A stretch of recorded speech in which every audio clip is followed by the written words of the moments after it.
In this video, I'm going to show you how to clear recent files in Photoshop quickly and easily if you've been working on a lot of projects and want to tidy up your recent file list or just keep your workspace a little more organized. This is the fastest way to do it. This is a simple Photoshop tutorial and it only takes a few seconds once you know where to look. If this helps you out, make sure to hit like and subscribe for more Photoshop tips and quick tutorials.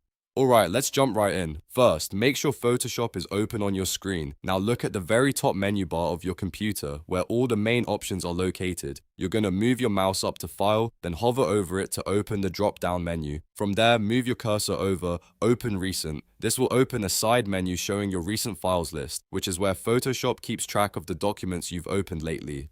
Now scroll all the way down to the bottom of that flyout side menu. At the very bottom, you'll see the option that says Clear Recent File List. This is the setting you need. Click on it once and Photoshop will immediately remove the recent files history from that menu. That's it.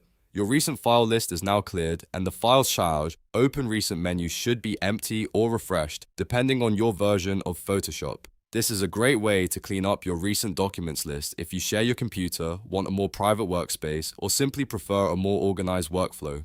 If you found this tutorial helpful, don't forget to like the video, subscribe to the channel, and turn on notifications so you don't miss more quick Photoshop how-to videos. Thanks for watching, and I'll see you in the next one.